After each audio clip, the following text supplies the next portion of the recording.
Hi everyone. Thank you for joining us today for Thrive London and the Mayor of London's Peer Outreach Team's World Mental Health Day Festival 2021. And thank you for joining this conversation for today's Never Alone London speaker event. I'm Angel, a Mayor of London peer outreach worker, and I'm really excited to welcome Hayley Mulenda, a multi-awarding winning international speaker, author, change agent to today's event. For this Never Alone London conversation, we're going to explore the theme of real models as opposed to role models, and ask important questions around how this shapes our own behaviors and mental health, as well as exploring issues around young people's mental health. So hi Hayley, would you like to introduce yourself?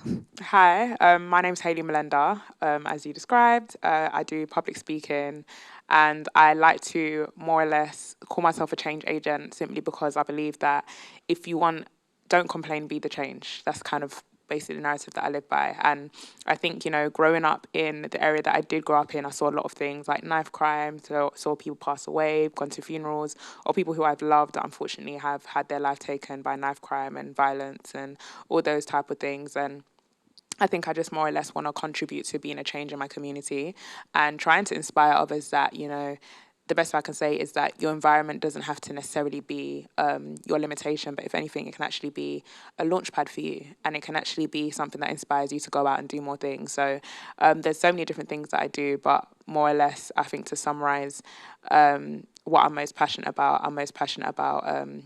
I put it on my Instagram bio actually, is we rise by lifting others. So my heart is more or less to ensure that people around me feel that they're being uplifted, whether that's through my words, whether that's through my music, whether that's through my speaking engagement, whatever I can do to uplift and inspire anyone, that's more or less what I like to do. Okay, thank you. Lots of people would look at your achievement and consider you to be a great model for young people. What would you say to this? Um, Personally, I wouldn't necessarily say I'm a standard. And I think, you know, the reason why disappointments always happen in life is because there's expectation that always falls short. And I think for me, one thing when I'm heavy on the mentoring, so I have a lot of girls that I mentor, and I always come and say, listen, what you're seeing is Hales. So last year when it came to COVID, I started a mentoring group called Excellence Girls, and these were about 20 girls who they all asked me simultaneously, well at the same time, are saying like, Hayley, we want you to mentor us. So I put all of them into a big Zoom chat. They don't know each other, and I said, okay, for the next year we're going to be sisters, and you guys are going to meet Hales. You're not going to meet Hayley Mulenda, the speaker. You're going to meet Hales, meaning that sometimes I'm going to come in a robe, sometimes I'm going to come here with my hair mash up, sometimes my lash is going to be falling off, sometimes my bonnet's going to be on, sometimes my bonnet's not going to be on, and the whole reason why I said that to them is because I don't want them to fall in love with my biography, right? I think it's so easy for anyone to fall in love with your bio. And more or less, my bio is for my clients. It's not for humans, if you know what I mean. Like, it's not for human to human interaction. It's for my clients to more or less gauge with what I do. But it's what I do, it's not who I am. So I think it's really easy to fall in love with what someone does and not who they are. And I think for me, I want people to more or less connect with me because of who I am, not because of what I do. So I wouldn't necessarily say I'm a standard. I would say I'm a human being that's trying to more or less be authentic and transparent with my journey. So yeah. How do you stay true to your authentic self and focus on the person, not the profile? And how do you think others can connect with you? Um, I think one thing that helps me stay true to myself is actually allow myself to be in environments where I can be authentic. Like I always say that if anyone can put you in, if you can ever be in an environment where you feel like you have to change, you're going to feel uncomfortable, right? And I think one of the things that allows me to stay true to myself is actually having an amazing environment, having amazing people around me who actually allow me to be myself, allow me to cry, allow me to go through my moments. So that's number one. And I'll say number two, I think it's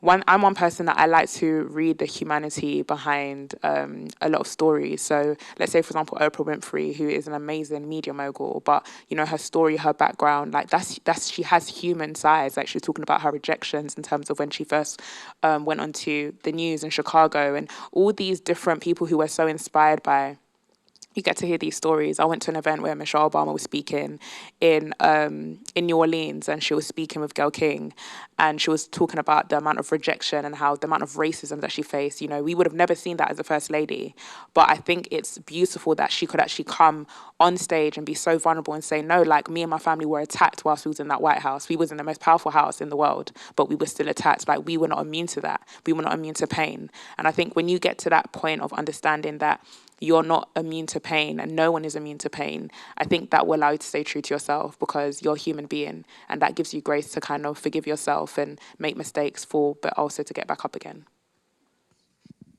How do you keep grounded while balancing the practicalities of everyday life and pressure of your career? I'm a big kid. I feel like people take life too seriously sometimes. Like, even before I came on here, if you go on my Instagram stories, I was out here singing "Buy You a Drink" by T-Pain, all of my stories. Before every speaking engagement, I have this vow that I'm going to sing a song that I like, and I put it on my Instagram just to show people that I'm actually like the unserious candidate. I'm the most unserious, serious person that you ever meet. Like, a lot of people, when they see me walk into the room, they're like, oh my gosh, like, she's so serious. And especially if I'm doing speaking engagements, they kind of think, oh, she's so serious. And I guess with my resume and what I've been able to do, people are like, okay, like, she's whatever, blah, blah, blah, she's with the corporations. But I'm a big kid. Like, I like to have fun.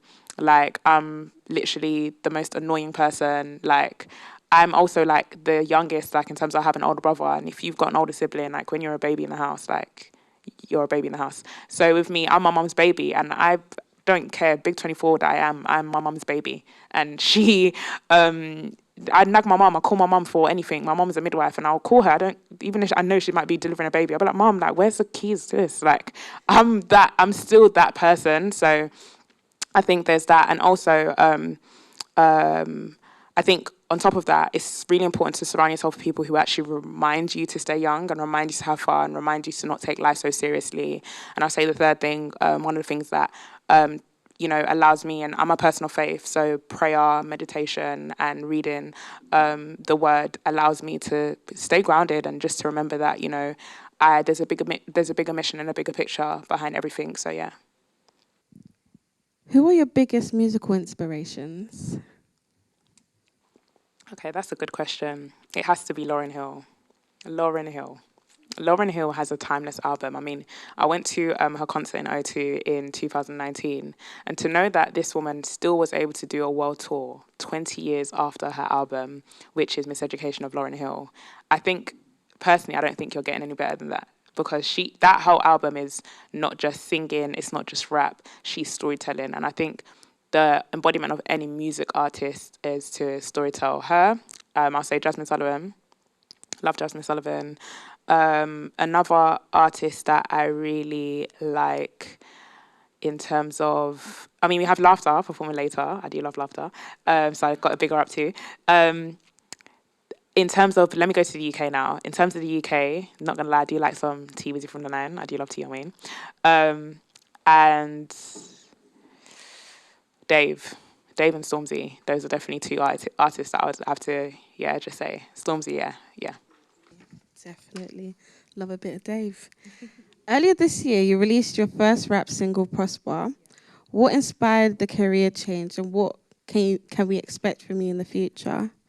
I think what inspired the career change, as I said, I'm a big kid and I'm quite spontaneous. And my Excellence Girls actually inspired that. We've got a group chat, and the group chat is called Roll with Hayley, you gon' prosper.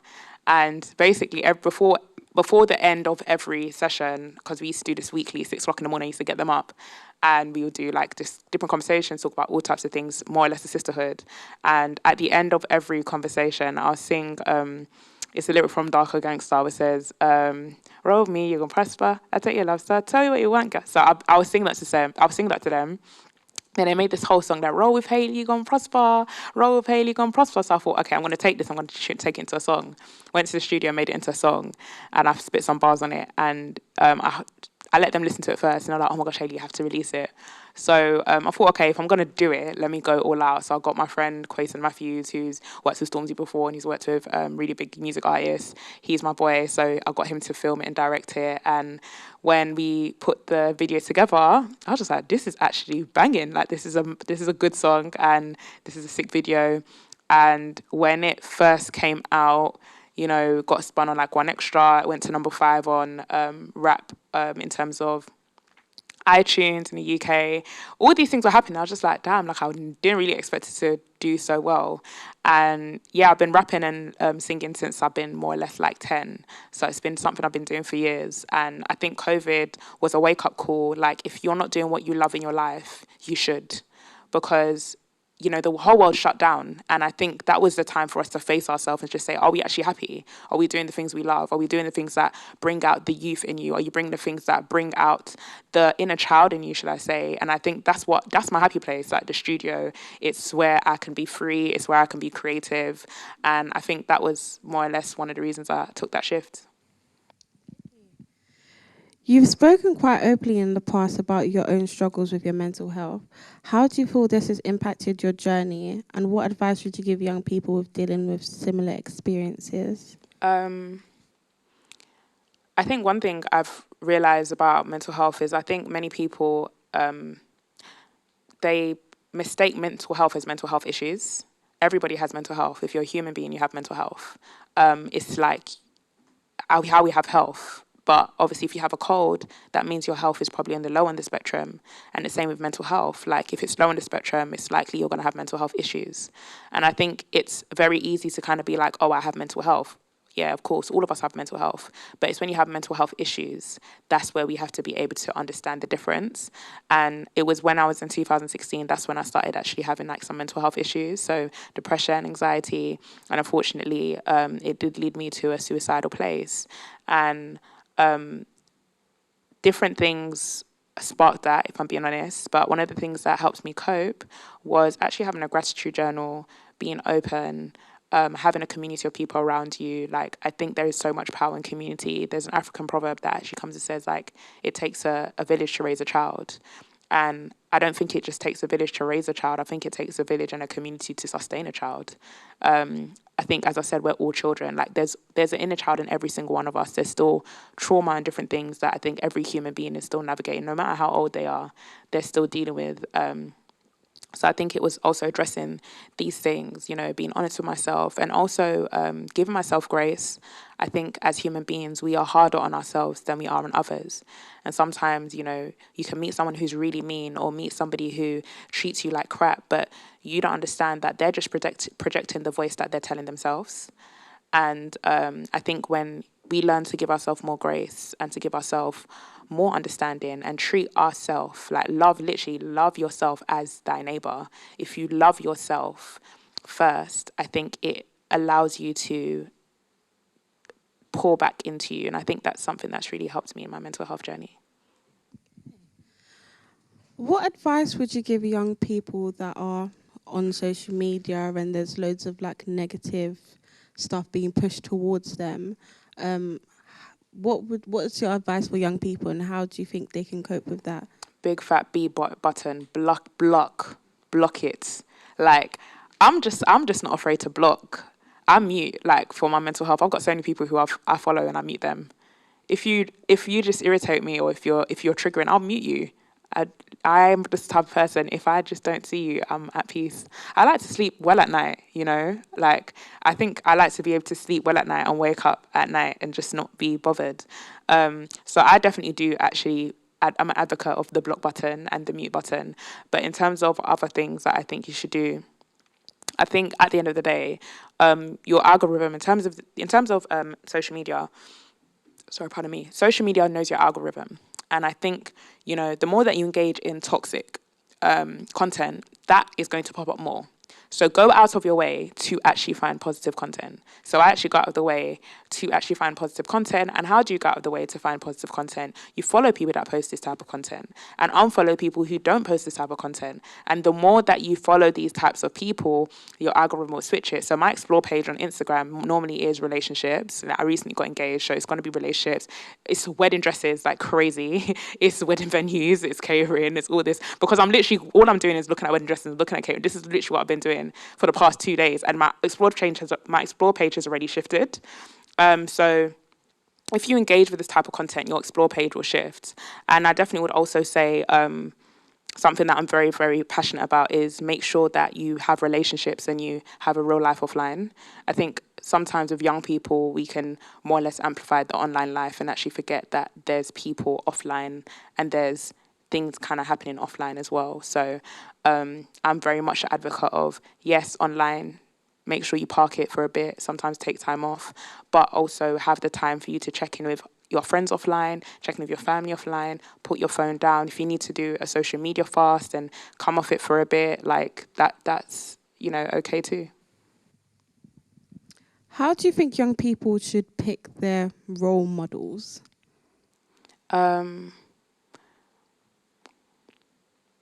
I think the best thing I can say is, what's the fruits of their character? I think don't look for competence first, look for character. Because I think it's so easy to be inspired by, millions of views and millions of pounds. It's so easy to be inspired by jewelry. But I'm one person that I'm inspired by the things that we don't talk enough about in society, but I think is very important, such as humility, such as loyalty, such as integrity. And those are the things that actually allow someone to last. Your skills and your network will get you in the room, but it's actually your character that will keep you there. And I'm one person that loves longevity. I've been in the speaking industry more or less for 8 years, and it's not to toot my horn, but my focus has never been on awards or certain clients. My focus has always been, how can I serve more? And how can I basically more or less, be a better person every single day? And I think when you're around somebody or when you choose to be mentored by someone who is for your character and for your integrity and for your humility and loyalty, I'm telling you, they are more powerful than any mentor that has all the money in the world because they want you to last. And I think it's so easy for us to feed into the culture, the microwave culture that there is, that it's kind of like, oh, well, let me blow quick. But, microwave food is not going to always taste good. And I'm one person living in an African household, like, microwave food is just not bang. Like, when my mom cooks, she has to make sure it's in the stove, it's in the oven, it's getting slow cooker, the pressure cooker. Like, those are the best type of meals. So I'm just the type of person that really does believe that when picking your real models, your role models, should I say, make sure they have great character, make sure the life that they live offline is way more appealing than the life online. So yeah. In one of your TED Talks, you mentioned making real the ideal. In other words, asking people to be more honest and open. How can we encourage this behavior from other people who seem as role models in today's society? I think just as I said from the beginning, be the change you want to see. I think we as human beings, we're sponges. So when we see something, if we like it, we take it. And I think the most important thing you can do is impact your own community. And so with me, as I said before, like, I started a mentorship group because it's kind of like, okay, I can complain about so many things and, okay, we need more real models, we need real models. Let me just become one. Let me get girls who actually want to be mentored by me, and let me actually put them on calls every single week and just show them this is me. They've seen me cry, they've seen me swear, they've seen me break dance, they've seen me do all sorts of crazy things that people on my social media will never see me do. But I'm happy that those girls at the end of the mentorship program, I literally said to them, listen, all I ask for you to do is become a role model to somebody else younger than you. Even if it's 1 or 2 people, just checking on them and be vulnerable and be open. And I think the another thing where I'll round it up is, I think, it's more or less being open about your story and your journey. I think a lot of the times it's easy to just, share the glory and to share the success, but you're not sharing process. Now, one person that's very open about my process, I will talk about, even though I literally just got engaged 6 weeks ago, like, that month or that period of my life was the hardest period of my life. So where people can be like, oh my gosh, like, I'm so happy for you. Like, on the day of my engagement, I was on the phone to my fiance for like 4 hours crying to him saying, oh my gosh, like, why is my life like this? It's so crap. But then obviously it's like later on I got proposed to that day, and it's kind of like, it's a good moment, but I went back home and I was confused because I was like, God, like, why is this happening to me? Like, just got proposed, it's okay, but life is crap right now. But but I love the fact that we can do that. I love the fact that as human beings, we're not gonna always have the best days. And sometimes just be open about your crappy days, you know? So other people kind of know that, hey, like, I'm going through it too. And if she could get over it, I can get over it. So, yeah. What are 3 words that you would describe yourself as? Myself, mad is number 1. I can be a mad girl, you know. I can be very mad. I'll say number 2, I'm funny. Oh my gosh. I honestly think with my bio, I need to put comedian there. I make myself laugh. I honestly watch some things on TikTok. I'm like, if I get serious about TikTok, I'll blow. So I think I'm hilarious. I'm even just thinking about how funny I am sometimes. And I'm laughing to myself because I think I'm funny. And I'll say the last thing is, the 3rd word is love. I'm a huge lover. I wear my heart on my sleeve. I love hard for sure. But yeah, those are 3 words. What advice would you give a young person like me that's going into the world now? I'll say, I'll remind you how beautiful you are. Which you are, by the way. It's not, I'm speaking to you directly. I would tell you how special you are, and that you're in that room because you're important and you're necessary. And don't ever allow imposter syndrome to talk you out of the rooms that you're called to be in. And I'll say, lastly, the advice I'll say is focus on character, sis. Focus on character, focus on integrity, humility, loyalty. And just remember, those are the things that will allow you to stay in the rooms. It's not about getting there, it's about staying there. It's about longevity. And as you cultivate character, everything else will fall into place. And yeah, once again, you're beautiful. I think if you can get into that moment of remembering how great you are, then I think everything else would exceed from there. Sadly, that's all we have time for today. No. Hayley, thank you so much for your time and contribution today and sharing your thoughts during this lovely conversation. And I love speaking to you. Thank you so much. Thank you for having me.